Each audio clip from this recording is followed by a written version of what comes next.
pamilya ito. Lord, I don't know them personally, pero kilala mo po sila. Alam mo ang kanilang mga sitwasyong kinakaharap. Alam mo po ang kanilang mga kalagayan. Panginoon, mula dyan sa langit, ibuhos mo po ang iyong habag at biyaya sa kanilang mga buhay. At hayaan mo, O Diyos, na anuman ang mga nais nila sa oras na ito, patunayan mo po na ang Diyos na kanilang tinatawagan, ang Diyos na kanilang kinakausap sa oras na ito ay Diyos ng himala. Panginoon, patunayan mo sa kanilang mga buhay na ikaw po, O Diyos, ang tunay na Panginoon ng mga Panginoon. At ikaw ang dahilan kung bakit may Pasko. At kaya ka bumaba dito sa lupa ay dahil sa pag-ibig mo sa amin. Lord, marami pong salamat.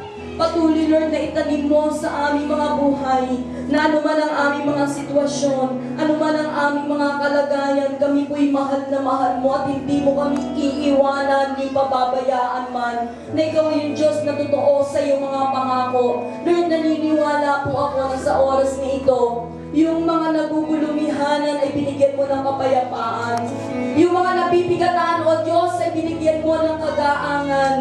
At Lord, sino man ang may sakit sa aming kalagitnaan, sa pamamagitan ng kapangyarihan mo, sa pamamagitan, O Diyos, ng ginawa mo doon sa krus ng Kalbaryo, ang bawat isa po'y binigyan mo na ng kagalingan. Maraming pong salamat, and Lord, sa aming kalagitnaan, kung may nangangailangan, O Diyos, ng kagalingang emosyonal, maaaring nahiwalay sila sa kanilang mga mahal sa buhay, may problema sa asawa, may problema sa mga anak, may problema sa mga kapatid. Panginoon, I pray in the name of Jesus, irigalo mo po, Panginoon, ang pagpapatawad sa kanilang mga puso.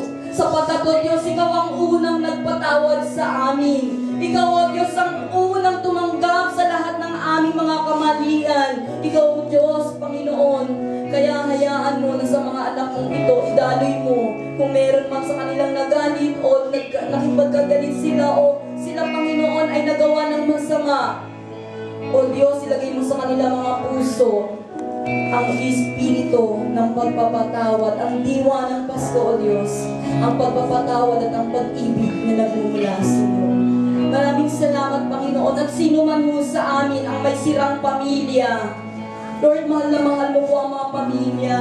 Ayaw mo, O Diyos, na yung mga anak ay may mga sirang pamilya, wasak na tahanan. Sino man ang may sirang pamilya, Panginoon, ikaw ang aming tagapagbuo. You are the restorer of our family. You are the restorer of every relationship, O God. Kaya nga naman, O Diyos, sa aming kalagitnaan, kung mayroong wasak na tahanan, wasak na relasyon, naniniwala po ako na ikaw ang siyang bubuo nito. At sa oras pang ito, Panginoon, naririto, O Diyos, aking pagtawag sa aming mga baguhan, sa aming mga bisita sa hapong ito. Naniniwala ako na ikaw na po ang siyang bumibo at kumilos sa kanilang mga puso. Sa oras ng ito, yung ating mga bisita, yung mga sa kauna-unahang pagkakataon ay nakarating sa lugar na ito. Maaari mo ba yung mga nag-invite, pakianayahan mo sila sa harapan? Lahat mo ng ating mga bisita, ipapanalangin ko lamang mo kayo. Wala ho akong gagawin sa inyo, don't worry. Kayo ay akin lamang mong ipapanalangin. Yung ating po mga bisita na ngayon lamang nakarating sa lugar na ito, kahit yung dalawang kabataan kahapon, kanila. Hallelujah. Yung po ngayon lang nakarating sa lugar na ito. Meron pang ba sa likod? Hallelujah. Alam ko pwede po ba kayo tumingin sa sister mo na wala po akong gagawin sa inyo? Kayo ay akin lamang ipapanalangin. Naniniwala ako, hindi ko na ho kailangan pakahaba-habaan pa yung aking mensahe sapagkat naniniwala po ako na ang Diyos ang kumilos sa inyong puso. Ulitin ko ho, kaya may Pasko dahil po sa atin. Mahal na mahal po tayo ng Diyos at nais ng Diyos na tayo magkaroon ng maayos na buhay. Nais ng Diyos na tayo ay magkaroon ng buhay na walang hanggan. Mahal na mahal po tayo ng Diyos. At sa oras na ito, yung Diyos na iyon, nais po niya na siya yung maghari sa inyong buhay. Nais po niya na siya na yung manguna sa inyong mga buhay. Paano po natin gagawin yun? Tatanggapin po natin siya bilang ating Panginoon at sariling tagapagligtas. Nais po ba niyong tanggapin si Jesus? bilang inyong Panginoon at sariling tagapagligtas. Pag tinanggap niyo siya, ibig sabihin siya na yung driver. Ano ho? Siya na yung magguguwita kung saan niya gusto, kung ano yung nais niya gawin natin sa ating buhay, gagawin ho natin. Amen ho ba? At naniniwala ho ako, kapag si Jesus ang driver ng buhay niyo, hindi ho kayo malulubak. Hindi ho kayo maaksidente. Amen po ba? Magiging maayos ho ang inyong pagtakbo sa buhay niyo ito.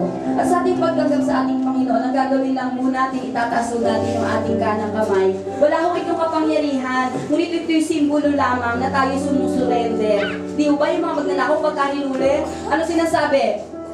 Pagka nahuli ng mga pulis, anong ginagawa? Hindi ba nagtataas ng kamay bilang simbolo ng kanilang pagsuko?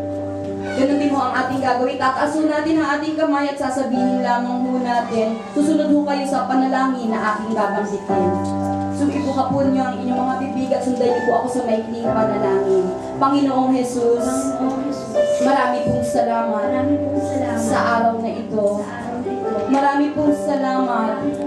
Nalaman ko po kung gaano mo ako kamahal.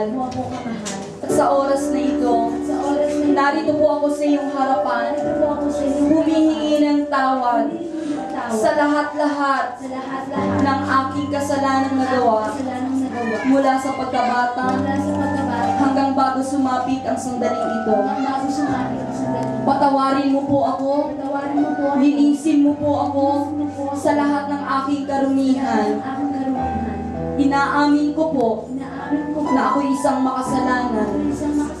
At sa oras na ito, sa paglapit ko sa iyo, naniniwala po ako na ako ay pinatawad mo na, nilinis mo na, at isa ng bagong nilalang.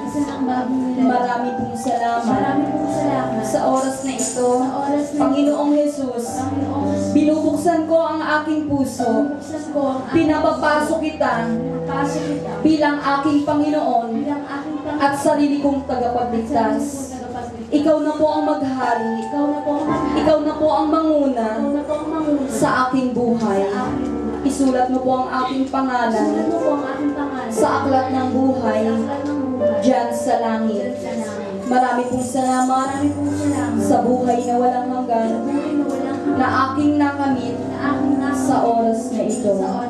Maaari nyo na pong ibaba ang inyong mga kamay at ako na lamang mananalangin. Panginoon, marami pong salamat sa mga babae at lalaking ito na hindi nahiya, O Diyos, na tanggapin ka bilang kanilang Panginoon at sariling tagapagligtas. Ang dalangin ko po sa iyo, patunayan mo sa kanilang mga buhay na hindi po sila nagkamali ng Diyos na tinanggap.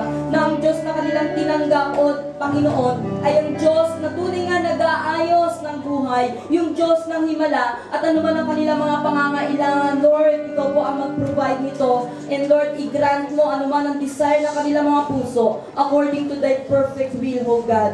Maraming pong salamat, O Diyos. Pagpalain mo ang buhay ng bawat isa sa mga babae at lalaking ito. And I speak life and I speak blessing upon them in the name of Jesus. Maraming pong salamat. To you be the honor and glory in Jesus' name. Amen.